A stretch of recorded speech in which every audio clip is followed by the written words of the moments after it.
Greetings once again, heroes and villains. Duuz-Diz-Din back again with another chapter of My Hero Academia. And previously, the most emotional chapter, where both students and pros alike came together to do their best to clear a path so that Deku could make a beeline, all for one. You would think, why not just warp him closer with Kurogiri? Unfortunately, Kurogiri is kind of falling apart. We see All Might with Star and Stripes' former crew, having seemingly been rescued by him. I don't quite remember when that happened, but maybe I'm forgetting something. We see Uraraka on her way to the hospital, with everyone pretty much recalling, especially Ida, who helps get Deku closer, that to Uraraka, Deku kinda sounded like "do your best," something that people all across the world find themselves chanting as they watch on as Deku gets closer and closer, delivering one fatal blow on All For One, as it seems as though All For One, his body was already in rough shape, and now it seems to be falling apart even more so than before. Let's face it, Shigaraki's body has been going through a lot of trauma, and it just might be reaching its breaking point, but will it be enough to finally put an end to him? Join me as I find out, won't you? Alright, My Hero Academia, number 423. One for All versus All for One. Ooh, and you see Deku just beelining in, punching into the fleshy bit of the giant hellish mass of spikes and armor that is All For One. And as Deku just lays into All For One's chest, All For One thinks, how did I not realize? I should have noticed that hyper regen wasn't working on this haggard excuse for a body. Something should have felt off. He's to blame. No, all of them. They conspire. And there it is. All For One's obsessive hatred. The more things don't go his way, the more people he starts to direct his obsession towards. I'm starting to kind of realize. That's the key. It was why he took the power of the luminescent baby. Because he feels like, no, I was the first Quirk baby. It started with me. Didn't go his way. His brother didn't go his way. Kudo didn't go his way. That's why he obsessed over the powers of One For All. That's why he obsessed with All Might. All Might beat him. He grows more and more obsessed with things that don't work out for him. And now to have all these people standing against him, he thinks obsessively, I need to crush them. And he becomes less and less rational as time goes on. Ooh, as Deku lays into him, you see everyone crying out for Deku to just lay into him, as All For One thinks each individual only represents a feeble threat, but as a united force, they somehow overwhelmed me, dulling my sensitivity without me realizing. The danger sense, right? When the boy drove Uichi and the successors into the core, it wasn't only my spirit that was a lost cause, but this body as well. And Deku thinks back to when he was training with All Might on the beach. All Might's word, your limp noodle body isn't ready for it. Your limbs would pop right off. Yeah, all that power. His body doesn't know how to control it. It's literally shattering. As Deku calls out, after just 2 years, it's a little stronger than what the 8th could deliver.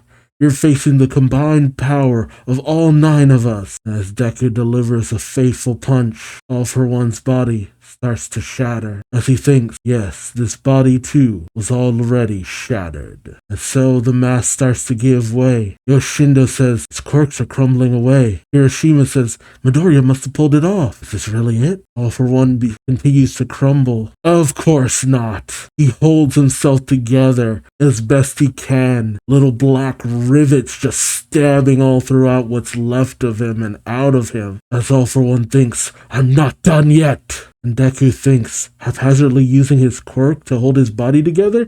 Yeah, he got it from watching you. It's actually kind of funny. It's the same thing Deku would do. Just doing his best to hold his body together. All For One calls out, I haven't achieved anything yet.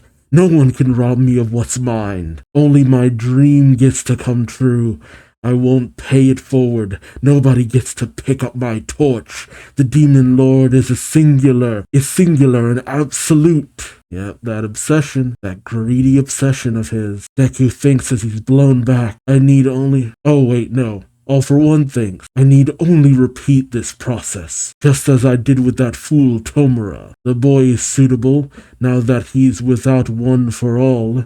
Anyone will do, really. I'll grant them my quirk and me with it, to claim a new vessel. Of course, Deku readies himself for another strike, calling out, "You're done, all for one." Aizawa calls out for Midoriya, and the slowly falling apart body of Kurogiri moves forward. President Mike questioningly calls out for Shirokuma, as Shirokuma's eyes gaze upon the sight of Deku once again going in for all for one. He calls out, "Shota, Yamada, sorry," and he warps off, saying sorry, and he thinks back to his time at the bar with Tomura Shigaraki, thinking, I must do this. I must protect Tomura Shigaraki. Ah, no way. And Kurogiri warps in front of Deku's strike and is portaled away pretty much. President Mike calls out, "Oh, give me a break. I should have known in the end. He's always gonna reach out with a helping hand." Kurogiri calls out, "All for one. Give back Tomura Shigaraki." And he says his friends await him. I guess some part of him actually had bonded with Tomura. And then I caught a glimpse of it, but I couldn't believe it. Despite his broken down, non-existent limbs, Bakugo comes in out of nowhere, biting and exploding at Kurogiri's head, allowing Deku to just go past the warp. As President Mike calls out, "Bakugo? You kidding me? That kid's supposed to be in a hospital. He zoomed back here alone with his blast?" And we see that Shoto made an ice ramp, allowing Bakugo to get up there. As Bakugo falls to the wayside, saying, "Todoroki might have helped out with this little ski jump, but don't you dare let me surpass you, Izuku." Of all things for him to say, "Don't let me surpass you." And as Deku nears with the final punch, he calls out, "All for one, I can't look past what you've done, or you're not some monster beyond all understanding." And All for One starts to cry out, "No, stop, don't look at me." And Deku calls out, "And you're no demon lord. All you are is a lonely man." And Deku begins to break through All for One's remaining hand, and All for One's spirit looks. He looks into a light near his spirit, and his soul questions, "Yuichi?" And Yuichi's spirit says Midoriya managed to adjust that violent transfer in just such a way that the barest fragment would remain intact. Then the resonance with his ember awakened me to do right by these last shreds of me, also that he could complete one for all, as we were meant to be. But the visage of All for One says, "I don't care. None of that matters. Don't fade away. Show me your face." Yoichi says, "Impossible. My time is up," as he continues to fade. And All for One says, "You can't go. You're mine. Look upon me. Let me see your eyes." And Yuichi says, "Brother, I couldn't guide you down the right path. What Midoriya concede for us here is our final salvation at the end of it all." And All for One cries out to the visage of his brother, "No, I won't allow it. I love you. I love you like no other. I'm hopeless without you. I'm nothing." And the ember of Yuichi says, "It's time to pay the price for exploiting all for yourself, because he awakened more than just me." And you see it behind All for One in spirit, because they all exist within this body. The spirits of the other users of All for One, as well as Tomura Shigaraki, all reach out to strike at All for One. Okay. It took me a while to realize what I was looking at, but it symbolizes that both inside and out, All for One is being destroyed, both in body and soul. Deku strikes at the physical, and the one to actually manage to get that one blow in to All for One's soul is none other than Tomura Shigaraki. And in some kind of space between the physical and the mental, Deku and Shigaraki talk, and Shigaraki tells him, "I thought I was annihilated beyond hope when Master swallowed me up. but you somehow kept me tethered, kept me from fading, right, Grandma? Ah, Kurogiri. And he watches as Kurogiri fades too, and the embers of Nana fade. He then thinks, I stole my body back from Master, but I never managed to destroy a thing. He then talks to Deku saying, in the end, maybe I really am just a crying little kid like you said. I couldn't even destroy your hand. And we see Tomura starting to fade, and Deku tells him, everything you did, I couldn't let it stand. That's why I fought. I wanted to stop you. I wanted you to stop yourself, to keep that grief and misery from spreading any further. Shigaraki says, Izuku Midoriya, if Spinner survived this, tell him. Then even to the bitter end, Tomura Shigaraki kept fighting to destroy. And Deku says, it's already been destroyed. I feel like I wish that had been paired with the previous chapter. Because that cut... that break in between is just like, damn. Oh well. But even still, great way to end things. Because you know what? I'm glad All for One was destroyed, and Tomura both did and didn't have some kind of redemption. He did help to save things, but it was through destruction. And it was through destroying the person who had destroyed so much of what he held dear. There's so many layers to that. And I'm glad he didn't get away scot-free too. It's just like, no. Like, whereas Dobby, Dobby's not gonna be able to live under his own means. Let's be clear about that. Dobby ain't alright. Dobby effed himself up beyond repair. Honestly, a lot of the villains did. And I kind of like that. It does kind of, to a certain degree, leave a lot of the heroes a little bit bloodless, but at the same time, that's the thing. It's all representative that they were all very self-destructive. I mean, what happened to Spinner? Who knows if he's ever gonna be alright? Toga might be dead, it's kind of very unclear. I mean, even Mr. Compress can't live without a machine because what did he cut out, his liver? And it's just like, yeah, no. There was no real way for Shigaraki to live beyond this. Because, like, everything that was happening to his body, like, it had been clear for a while now. Shigaraki's body is not okay. And even Kurogiri faded away. But, I don't know, it's both unfortunate and very kind that we got to see that it wasn't out of this weird sense of loyalty.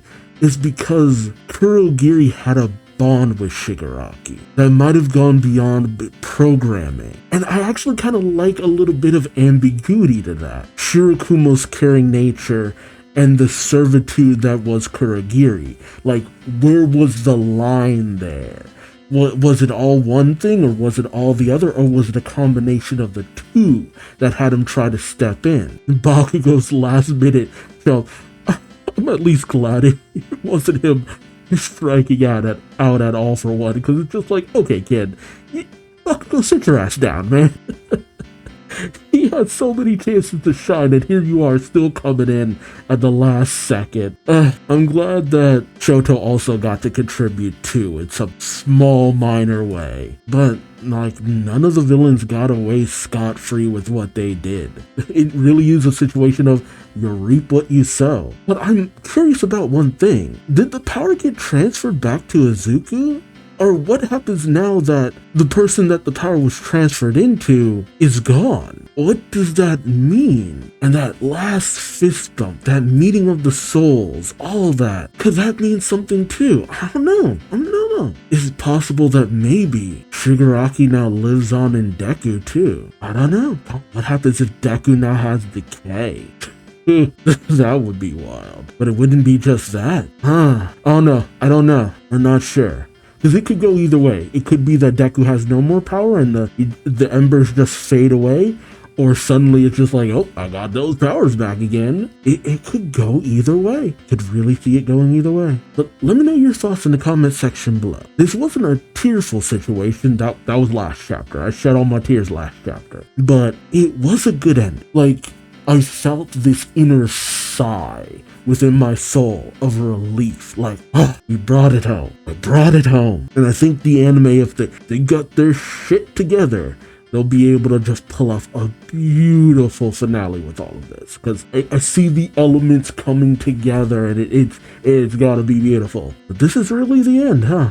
A lot of series that I've been reading for a good while now are coming to an end, and this, I'm pretty sure I've been reading this for about 10 years now. I either started in 2024 or 2025. So I've been with this series for a long time. I mean, 2015, I think. I can't quite remember because I read from the start and caught up. But no, this series started in 2014. So it might have been that I started reading in 2015 because it was around chapter 50. Chapter 50 hadn't come out yet. So just shy of 10 years. Just shy of 10 years of me reading. I've been in this for a long time. And yeah, like sometimes the ending can kind of be a little bit abrupt, but this needed to end. You didn't need to add anything else. There was nothing more that needed to be added. This was it. This was perfect to me. It's just like, yes, thank you. So, I think this is it. But let me know your thoughts in the comment section below. If this is the end, which would you prefer? Deku to still have the power, or for him to lose it? Do you want this to be all there is? Let me know in the comments. It's been a hell of a ride. And it seems like we'll have a little bit of an epilogue thing where things end out from here. So again, let me know your thoughts in the comment section below. Like, comment, subscribe if you enjoyed the ride. Thank you so much for watching, and until next time, I've been Duuz-Diz-Din, and hope to see you later. Till then, take care. Bye-bye.